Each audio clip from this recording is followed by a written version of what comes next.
نحمدہ ونصلی علی رسولہ الکریم اما بعد فاعوذ باللہ من الشیطان الرجیم بسم اللہ الرحمن الرحیم وما علی الذین یتقون من حسابہم من شیء ولکن ذکری لعلہم یتقون، اور پرہیزگاروں پر نہیں ہے جھگڑنے والوں کے حساب میں سے کوئی چیز،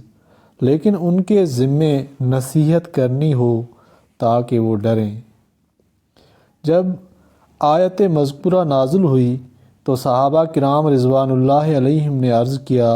کہ یا رسول اللہ صلی اللہ علیہ وآلہ وسلم، اگر ان کی مجلس میں جانے کی مطلقاً ممانعت رہی تو ہم مسجد حرام میں نماز اور طواف سے بھی محروم ہو جائیں گے، کیونکہ وہ لوگ تو ہمیشہ وہاں بیٹھے رہتے ہیں۔ یہ واقعہ ہجرت اور فتح مکہ سے پہلے کا ہے، اور ان کا مشغلہ ہی عیب جوئی اور بدگوئی ہے۔ اس پر دوسری آیت اس کے بعد والی نازل ہوئی، ما علی الذین یتقون من حسابہم، یعنی جو لوگ احتیاط رکھنے والے ہیں وہ اگر اپنے کام سے مسجد حرام میں جائیں تو ان شریر لوگوں کے اعمال بد کی ان پر کوئی ذمہ داری نہیں۔ ہاں، اتنی بات ان کے ذمے ہے کہ حق بات ان کو پہنچا دیں کہ شاید وہ اسے نصیحت حاصل کر کے صحیح راستے پر آ جائیں۔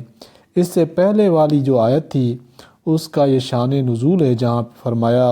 وَإِذَا رَأَيْتَ الَّذِينَ يَخُوضُونَ فِي آيَاتِنَا،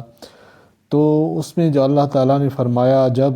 تو دیکھے ان لوگوں کو کہ جھگڑتے ہیں ہماری آیتوں میں تو ان سے کنارہ کر یہاں تک کہ مشغول ہو جائیں کسی اور بات میں، اور اگر بھلا دے تجھ کو شیطان تو مت بیٹھ یاد آ جانے کے بعد ظالموں کے ساتھ۔ تو اس سے پہلے والا جو درس تھا وہ اس آیت پر مشتمل تھا، جس کا شان نزول اور مختصر